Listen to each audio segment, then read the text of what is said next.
Hi, my name is Tracie Long and I'm a survivor of domestic violence. I was with my abuser for 11 years. When I had talked to my ex-husband about splitting up, I was supposed to get an apartment the next month, and that's when he tried to murder me. He stayed out with his friends all night and came home drunk. I woke up to him pulling me by my ankles to the end of the bed and trying to choke me to death. I managed to get down on the floor where he continuously kicked me in the head. Somehow, some miracle happened and I got to the bathroom and I was able to shut the door and lock it. And I ran to the neighbor's house in nothing but my underwear and a tank top. They didn't even recognize me, but they let me in at 3 o'clock in the morning and they saved my life. I was in the hospital for 6 days with a massive brain bleed. I had to learn how to talk again, but it's been 6 years of intense therapy. If it wasn't for Siskiyou County domestic violence, I don't know where I would be today. We have a 24-hour, 7-day-a-week hotline that anybody can call at any time with an advocate. We also have individual counseling. We have a peer support group. We provide legal advocacy in the forms of helping people with restraining orders. My biggest misconception was I felt so alone and that nobody else could understand what I was going through. The best thing, in my opinion, was just being welcomed immediately with no judgment.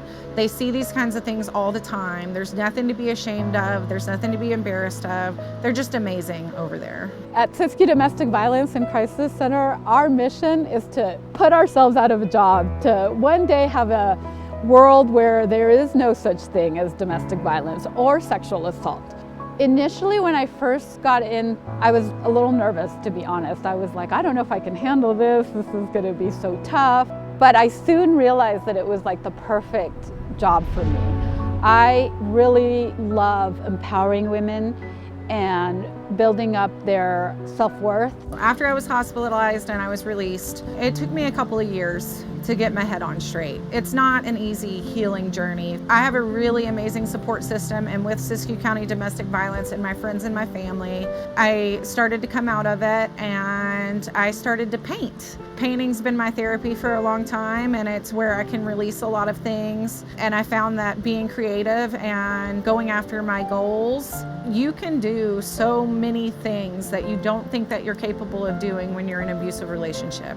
If I thought for 1 second that I would be sitting here, owner of Spill the Tea, 6 years ago, it would have been kind of laughable to that former version of myself because of how defeated and how low my self-worth was.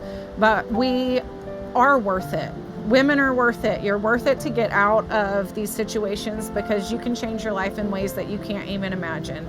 Life can be so much better than what you're in right now. So my plans for the future are obviously to grow Spill the Tea, hopefully get a brick and mortar, and also finish my training for domestic violence advocacy. And hopefully I can help women go through what they're going through with Siskiyou County domestic violence just like they did for me.